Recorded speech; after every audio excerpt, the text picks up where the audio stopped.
The day Chief Emmanuel Okoye died, the entire town of Umuola village in eastern Nigeria went silent.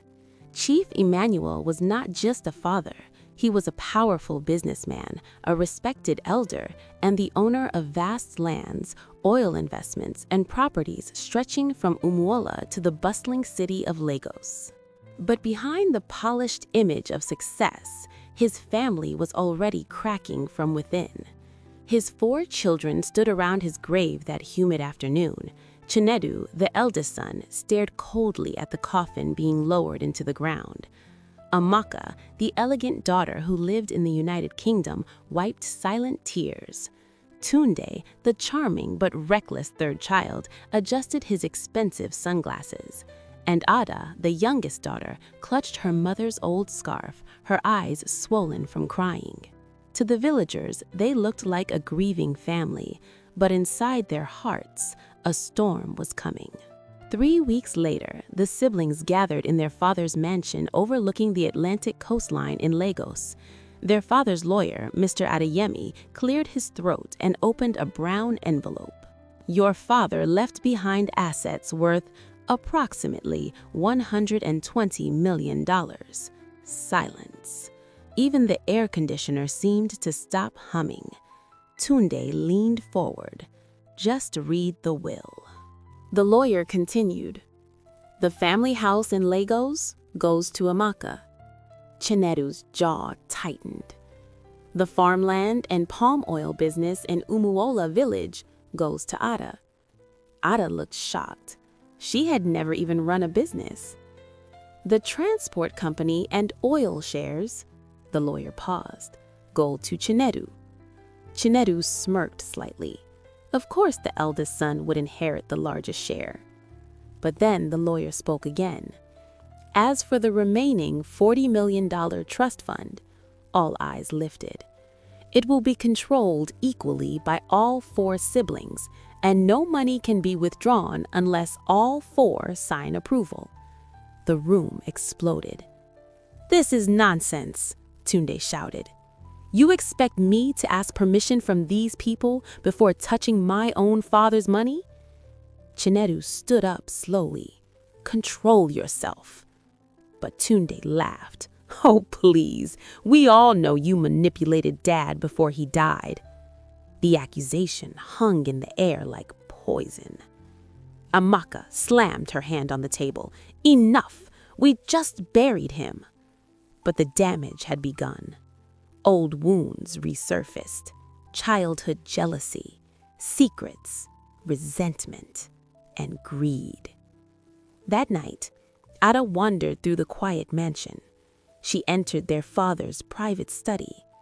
The smell of old leather books filled the room.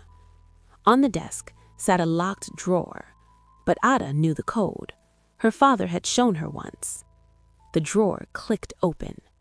Inside was a sealed envelope with her name on it.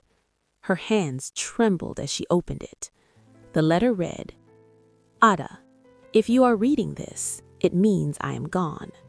There is something your siblings do not know. Her heart pounded. The empire you are all fighting over was not built alone. Ada continued reading. A certain someone in this family betrayed me years ago, and if the truth comes out, everything will collapse. Ada froze. Footsteps echoed behind her. She turned. Chinedu stood in the doorway, his face pale. You opened the drawer, he said quietly. Ada swallowed. What did Dad mean? Chinedu walked slowly into the room. You should put that letter back. Ada shook her head. No, tell me the truth. For a moment, Chinedu's calm mask cracked. Then he whispered, because if the truth comes out, half of us won't be heirs anymore. The inheritance war had officially started. Within days, lawyers were hired, bank accounts were frozen, private investigators were paid. Tunde secretly tried to forge signatures to access the trust fund, Amaka attempted to sell the Lagos mansion before the others could stop her. Chinedu moved quietly behind the scenes, speaking to politicians and business partners. But Ada kept reading her father's letter, and the deeper she read, the darker the truth became. 1 month later, the siblings gathered again, but this time, Ada brought proof. She dropped a folder onto the table. "Before we tear this family apart, you all need to know the truth." Chinedu's eyes darkened. "Ada, don't." She opened the folder. 30 years ago, our father had a business partner who helped build everything. The others leaned closer. But that partner disappeared after being accused of stealing millions. Tunde frowned. "What does this have to do with us?" Ada's voice shook.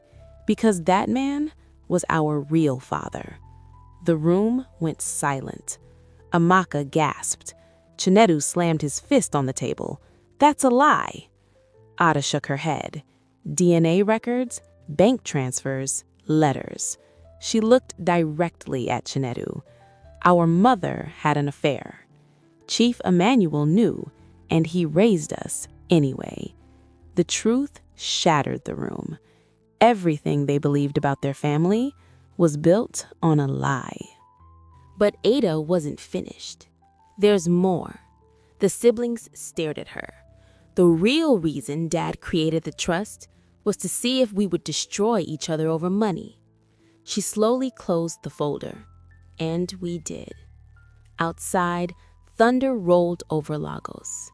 Inside the mansion, 4 siblings sat in silence. The fortune they were fighting over suddenly felt meaningless. Because in the end, they had already lost the most important thing: each other. Rain pounded the tall glass windows of the Okoye mansion overlooking the ocean in Lagos. Lightning flashed across the dark sky. Inside the living room, 4 siblings sat frozen around the large mahogany table. No one spoke. Ada's revelation hung in the air like a curse. Their father, Chief Emmanuel Okoye, might not have been their biological father. Amaka was the first to break the silence. "You're lying," she whispered. Her voice trembled. "You must be mistaken." Ada slowly slid the folder across the table. DNA reports, letters, and financial documents. Tunde grabbed the folder impatiently. "This better not be some joke." He flipped through the pages. His confident expression slowly faded. This can't be real." Chinedu remained standing near the window, staring at the storm. His reflection in the glass looked colder than ever. Ada turned toward him. "You already knew." Chinedu did not answer. The silence was confirmation enough. Amaka's eyes widened. "You knew?" Chinedu slowly turned around. "Yes." The room exploded. "You knew and you said nothing?" Amaka shouted. Tunde slammed the table. "All this time we thought we were fighting for our father's legacy?" Chinedu's voice was calm but heavy. "He raised us. That makes him our father." Ada shook her head. "Then why hide the truth?" Chinedu looked straight at her. "Because if the truth becomes public, we could lose everything." The documents revealed a name none of them expected: Samuel Adewale, a once powerful entrepreneur from Ibadan. Known decades ago for his brilliance in the oil transportation business, Samuel and Emmanuel had built the Okoye empire together. But 30 years earlier, Samuel was accused of stealing millions from the company. The scandal destroyed him. He disappeared. Chief Emmanuel took over the entire business empire alone. But Ada had uncovered something shocking. Samuel Adewale never stole anything. He had been framed. Tunde stared at the documents. "So you're saying Dad stole the company?" Ada nodded slowly. "Yes." Amaka shook her head violently. "No, Dad would never do that." But the bank transfers were clear. Millions moved quietly from Samuel's accounts to Emmanuel's companies. The truth was brutal. Their beloved father had built his empire on betrayal. Suddenly, Chinedu spoke. "You're missing the most important part." The others looked at him. Samuel Adewale is still alive. Silence filled the room again. Tunde laughed nervously.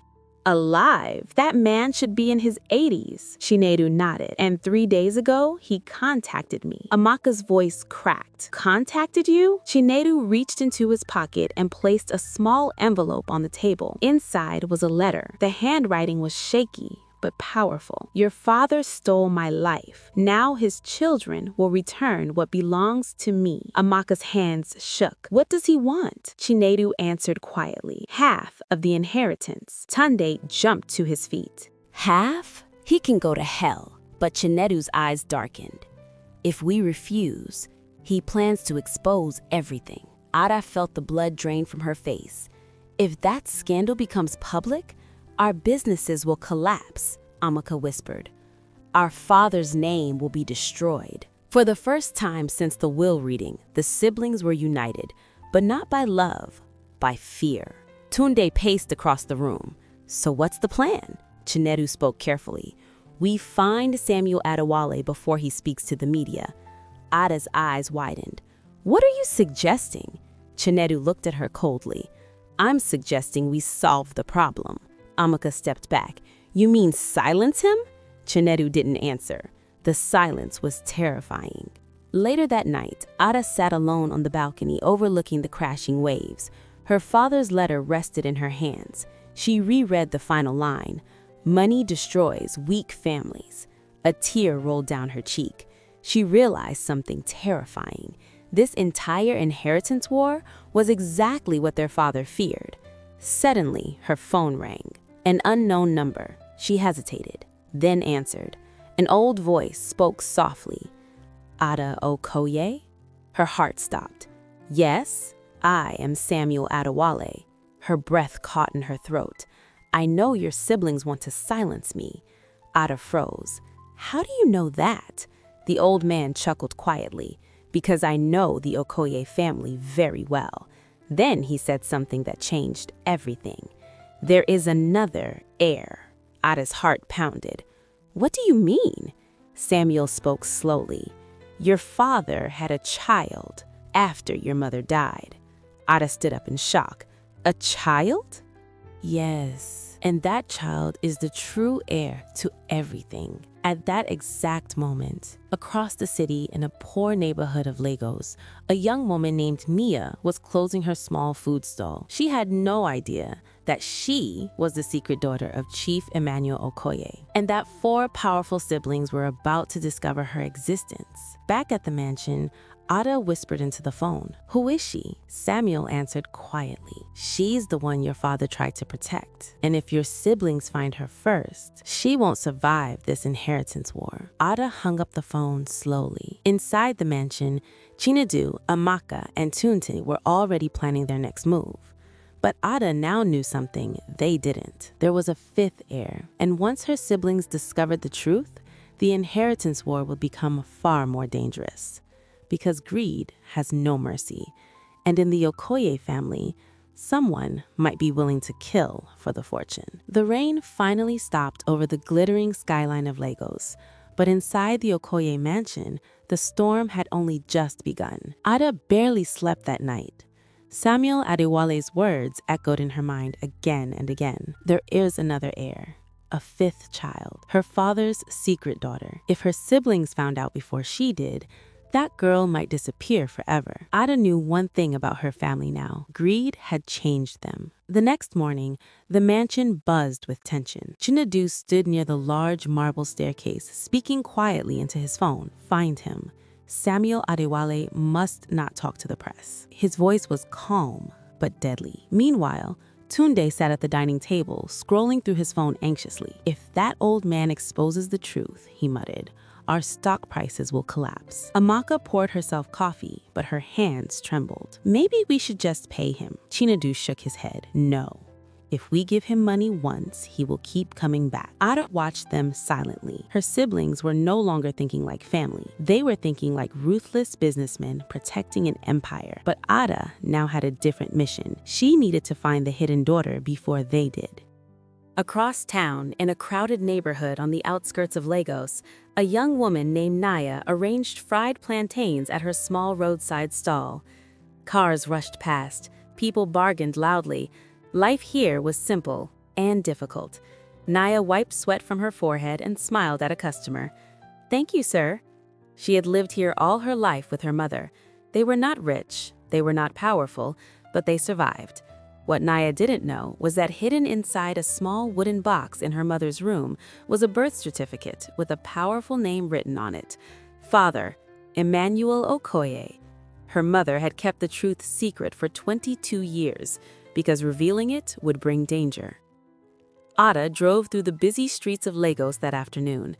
The city roared with life. Street vendors shouted, Danville buses honked loudly, but Ada's mind focused on one thing: finding Naya. Samuel Adewale had given her a clue: a girl who sells food near the old railway market. After an hour of searching, Ada finally saw the small stall. A young woman stood there smiling at customers. Ada's heart skipped. Something about her felt familiar. The same eyes, the same cheekbones. She looked just like their father. Ada slowly stepped closer. "You sell plantains?" The girl smiled warmly. "Yes, madam." Her voice was gentle. Ada suddenly felt emotional. She was staring at her half-sister. But before she could say anything, a black SUV stopped nearby. Two men stepped out. Ada's stomach tightened. She recognized them. They worked for Chinedu. Her brother was already searching for the girl. The two men approached the stall. Naya looked confused. "Can I help you?" One of the men showed a fake smile. "Our boss would like to speak with you." Ada quickly stepped forward. "She's busy." The men turned. Their eyes narrowed. "Miss Ada," one of them said. Ada's heart raced. If they took Naya now, she might vanish forever. "What are you doing here?" Ada asked coldly. "Our boss sent us to pick someone up." Naya looked between them nervously. "Is something wrong?" Ada made a decision instantly. She grabbed Naya's hand. "Run!" The two women sprinted through the busy market. Vendors shouted in confusion. People jumped aside. The men chased them through the crowd. Ada pulled Naya into a taxi. "Drive!" she shouted. The taxi sped away, leaving the men behind. Naya stared at Ada in shock. "What is happening?" Ada took a deep breath. "I'm about to tell you something that will change your life forever." They stopped near the ocean, where the waves crashed loudly against the shore. Naya stood silently as Ada spoke. "Your mother, did she ever talk about your father?" Naya shook her head. "She said he died before I was born." Ada's voice trembled. "That wasn't true." She handed Naya a document. Naya read the name slowly. Her eyes widened. "Emmanuel Okoye," she whispered. "The billionaire?" Ada nodded. "Yes, he was our father." Naya stepped back. "No, this must be a mistake." Ada shook her head. "You're my sister." The words felt surreal. Naya's legs weakened and she sat down slowly on a nearby bench. "My whole life, I thought we were poor." Ada sat beside her. "And now, powerful people are looking for you." Naya looked terrified. "Why?" Ada answered softly. "Because you are the fifth heir to the Okoye fortune." Back at the mansion, Chinedu received a phone call from his men. "We lost them." Chinedu's ace hardened. "You lost them?" "Yes, sir." Miss Ada interfered. The line went silent. Chinedu slowly placed the phone down. Tunde watched nervously. "What happened?" Chinedu's voice was cold. "Ada found the girl first." Amaka gasped. "There really is another heir?" Chinedu nodded. "If that girl claims her inheritance, our shares will shrink," Tunde whispered. "How much?" Chinedu answered, "Millions." The room fell silent. Then Tunde said something chilling. "What if the girl disappears?" Amaka looked horrified. "You can't mean that." But Chinedu's expression revealed nothing. Greed had pushed the family to the edge of darkness, and now someone might cross the line. That night, Ada hid Naya in a small hotel, but she knew this was only the beginning. Her siblings were powerful. They had money, connections, influence, and now they knew the secret. The inheritance war had become far more dangerous because the fortune was no longer being divided between 4 siblings. Now there were 5 heirs, and one of them had grown up in poverty. Outside the hotel window, the city lights of Lagos flickered in the darkness. Somewhere in the city, Chinedu was already making plans. Plans that would either save the Okoye Empire or destroy the family forever. Because when greed controls the heart, blood no longer matters. The night air over Lagos felt unusually heavy. Inside a small hotel room near the coastline, Naya sat quietly on the edge of the bed. Her mind was spinning. Just 24 hours ago, she was a simple street vendor selling plantains. Now, she had learned something impossible. She was the secret daughter of one of the richest men in Nigeria, and 4 powerful siblings were now part of her life, or perhaps her enemies. Across the room, Ada paced nervously. "We can't stay here long," she said. "They will find us." Naya looked up. "Why are you helping me?" Ada stopped walking. For a moment, she struggled to answer. Then she finally spoke. "Because someone in this family has to do the right thing." But the Okoye family had already begun moving their pieces. That same night, a black SUV slowly pulled up outside the hotel. Inside sat 2 men who worked for Chinedu. Their instructions were simple: bring the girl, no matter what it takes. One of the men whispered into his phone. "We found her." Inside the hotel room, Ada suddenly felt uneasy. Something wasn't right. She walked to the window and carefully pulled the curtain aside. Her heart dropped. The SUV, Chinedu, had found them. "Ada?" Nia asked nervously. Ada grabbed her arm. "We have to leave, now." They rushed out of the room and down the back staircase, but as they reached the parking lot, 2 men stepped into their path. "Miss Ada," one of them said calmly, "our boss would like a word." Nia's heart raced. "Please," she whispered, "I don't want trouble." But Ada stepped in front of her protectively. "You're not taking her anywhere."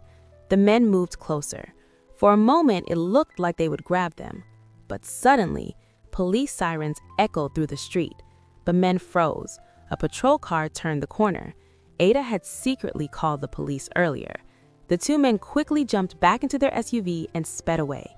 Nia collapsed onto a nearby bench, shaking. Ada placed a hand on her shoulder. "You see now? This inheritance is dangerous." Within days, the story exploded across the country. Newspapers in Abuja and Lagos ran shocking headlines. "Secret daughter appears in billionaire Okoye inheritance war." The entire nation was watching. Soon, the case reached the High Court. Inside the courtroom, tension filled the air. Chinedu sat confidently beside his lawyers. Tunde leaned back with his usual arrogant smile. Amaka looked exhausted, and across the room, Ada sat beside Nia. The judge entered. Court is now in session. The legal battle had begun. Lawyers presented documents, DNA results, and testimonies. Finally, the judge asked the most important question. Does the claimant, Nia Okoye, have proof of paternity? Ada handed the evidence to the court clerk. DNA results, birth records, old letters from their father. The courtroom fell silent as the judge reviewed them. Then he spoke. The evidence confirms that Nia is indeed the biological daughter of Emmanuel Okoye. Gasps filled the room. The judge continued. She is therefore entitled to a share of the inheritance. Tunde slammed his fist on the table. This is ridiculous. But the judge raised his hand. Order in the court. Just when it seemed the case was over, the courtroom doors suddenly opened. An old man slowly walked inside.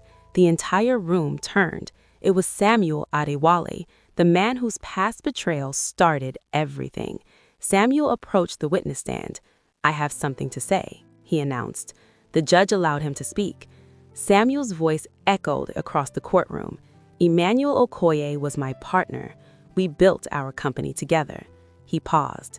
"But the truth about the inheritance war is much darker than you all realize." Everyone leaned forward. Samuel continued. 30 years ago, someone inside the Okoye family helped Emmanuel steal my company." The courtroom murmured. Samuel slowly turned his head. His finger pointed across the room at Chinedu. Shock filled the courtroom. Chinedu stood up angrily. "That's a lie." But Samuel's voice remained calm. "You were the one who forged the documents. You helped your father destroy me." Amaka covered her mouth in disbelief. Tunde stared at his brother.